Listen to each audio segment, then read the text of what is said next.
Manchester Britain की रहने वाली एक 22 साल की स्टूडेंट ने अपनी वर्जिनिटी को 1.7 मिलियन पाउंड यानी कि 18 करोड़ से अधिक में बेच दिया है।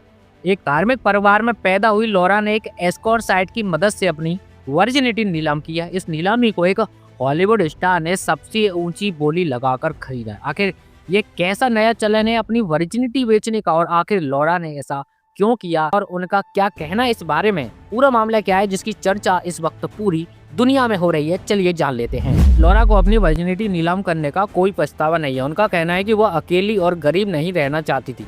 उन्हें लगा कि तार्किक रूप से अपनी वर्जिनिटी को बेचना एक आसान तरीका है। लॉरा के लिए जिसने सबसे ऊंची बोली लगाई है वो जेफरी एप्स्टीन के निजी द्वीप लिटिल सेंट जेम्स आइलैंड पर भी जा चुका है। इसके बाद भी लॉरा उसके साथ सोने के लिए तैयार हो गई। लॉरा के इस फैसले की दुनिया भर में चर्चा हो रही है और सभी लोग हैरान है। लॉरा ने पहली बार दिसंबर 2023 में अपनी वर्जिनिटी बेचने का फैसला किया था। इसके बाद एक एस्कॉर्ट साइट की मदद से खरीदारों से मिलना शुरू किया और कुछ ही महीनों बाद यह सौदा पूरा भी हो गया। विदेशी मीडिया के मुताबिक अपनी वर्जिनिटी खोने का लॉरा को कोई भी पछतावा नहीं है। वो इस रकम को पढ़ाई और जीवन को बेहतर बनाने के लिए इस्तेमाल करना चाहती हैं। लॉरा के माता पिता शुरू में बेटी के इस फैसले से चौंक गए थे, लेकिन बाद में उन्होंने उनके इस फैसले का समर्थन भी किया।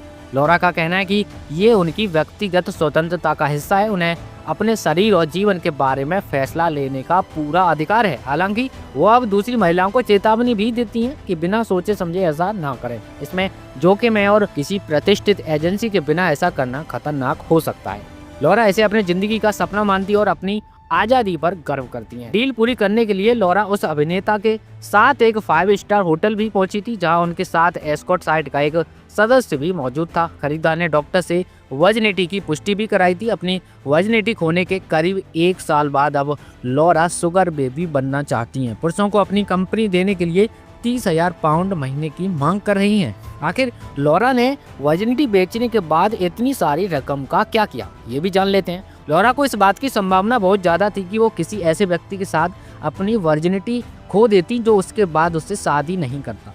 लॉरा ने अपनी वर्जिनिटी बेचकर कमाई रकम से कई चीज़ें खरीदी हैं। किराए पर देने के लिए अपार्टमेंट खरीदे हैं, नए कपड़े खरीदे हैं, ट्रैवलिंग भी की है। अब वह मशहूर हस्तियों जैसे कि NBA खिलाड़ी, प्रीमियर लीग खिलाड़ी, बड़े बड़े राजनेताओं के साथ समय बिताती हैं और दुनिया में बड़ी आज़ादी से घूमती हैं। ब्रिटेन छात्रा का यह फैसला सोशल मीडिया पर भी बहस का विषय बन गया है। लॉरा का यह फैसला न सिर्फ यह कहानी न केवल एक व्यक्तिगत निर्णय को दर्शाती है, बल्कि समाज में आज़ादी, आर्थिक मजबूरी और नैतिकता पर भी चर्चा को जन्म देती है। लॉरा के इस फैसले ने एक बड़ी बहस छेड़ दी है। कुछ लोगों का मानना है कि वर्जिनिटी बेचना गलत है, जबकि अन्य का मानना है कि ये एक पर्सनल चॉइस हो सकती है। कई लोग संस्कृति और पवित्रता का हवाला देते हुए इस फैसले को गलत ठहरा रहे हैं, तो कईयों का मानना है कि अगर ये आर्थिक रूप से फायदा दे रहा है तो ऐसा करना गलत नहीं है। इसको लेकर सोशल मीडिया पर मिला जुला रिएक्शन आ रहा है। बाकी मामला यही था, आप सब लोगों का इसके बारे में क्या सोचना है, अपनी राय हमें कमेंट करके जरूर बताएं। और आगे भी देश दुनिया की और भी तमाम खबरें पाते रहने के लिए हमारे साथ जुड़ जाइए। वीडियो को लाइक करके चैनल को